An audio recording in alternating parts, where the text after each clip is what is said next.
जय श्री राम दोस्तों, राधे राधे। यह अध्याय 2 की दूसरी अनुवर्ती का पहला भाग्य है। अर्जुन शरीर की मृत्यु या उसके जाने से मोह ग्रसित थे, किंतु श्री कृष्ण अर्जुन के इस शोक से सहमत नहीं थे और वे अर्जुन को स्मरण दिलाते हैं कि सभी जीव नित्य हैं। कृष्ण कहते हैं कि स्वयं उनका, अर्जुन का और रणभूमि पर उपस्थित सभी योद्धाओं के व्यक्तित्व सदैव कायम रहते हैं। वे अनादिकाल से अस्तित्व में हैं और भविष्य में भी वे निरंतर अस्तित्व में रहेंगे। अर्जुन वेद शास्त्र में निपुण है और वे कृष्ण के मित्र भी हैं, किंतु इस विद्वतापूर्ण संभाषण के भावी श्रोताओं के लिए अर्जुन केवल इस प्रवचन की प्रेरणा हेतु भांति व व्याकुलता को प्रकट कर रहे हैं। अर्जुन को सिद्ध पुरुष माना जाता है और इसलिए वे अविद्या और भ्रम से बिल्कुल ही परे हैं। हालांकि आत्मा नित्य होती है, किंतु भौतिक नश्वर शरीर में यह लक्षण नहीं होता।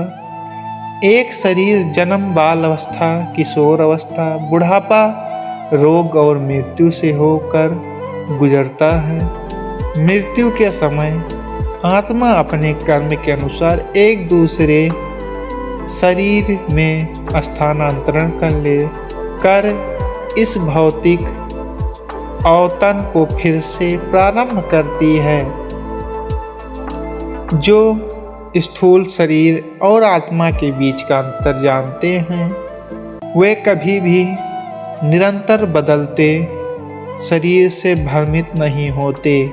कहा जाता है कि देहबद्ध चेतना के 5 स्तर होते हैं, जिन्हें पंचकोश कहा जाता है। अन्नमय आहार द्वारा अपने अस्तित्व को तृप्त करना, जैसे कि बच्चों में देखा जाता है। प्राणमय शरीर के पालन पोषण की आवश्यकता की जागरूकता होना। मनोमय मानसिक अभिज्ञता का स्तर। विज्ञानमय उच्चतर ज्ञान के माध्यम से चेतना का विकास। इस समय के साथ कि आप यह नश्वर शरीर नहीं बल्कि एक आत्मा हो एवं आनंदमय, स्वयं को कृष्ण का अवयवभूत अंश समझकर उनसे अपना नाता बढ़ाने की साधना करना। इनमें से पहले 3 स्तर अन्नमय, प्राणमय और मनोमय सांसारिक भोग के जंजाल में फंसे सभी जीवों से जुड़े हैं। विज्ञानमय और आनंदमय स्तर उनसे जुड़े हैं जिन्होंने आत्म साक्षात्कार, विज्ञान एवं परिपूर्णता आनंद प्राप्त कर ली है।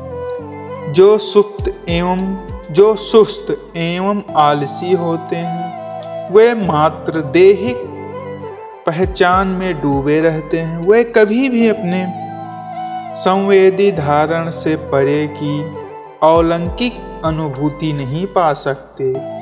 जिन्हें आत्मा का ज्ञान ही नहीं होता, वे गर्मी और ठंडक, सुख और दुख, प्रशंसा और पीड़ा, जन्म और मृत्यु जैसी जीवन की अनुभूतियों का वे अनुभव करते हैं। परंतु जो लोग जीवन के दैहिक धारणा से विमुक्त होते हैं, वे चेतना की जगह में सजग होते हैं और इस संसार में प्रतिकूल या विरोधात्मक परिस्थितियों के बावजूद वे सदैव अपना संतुलित जीवन बनाए रखते हैं। वे सदैव शांत चित्त होते हैं।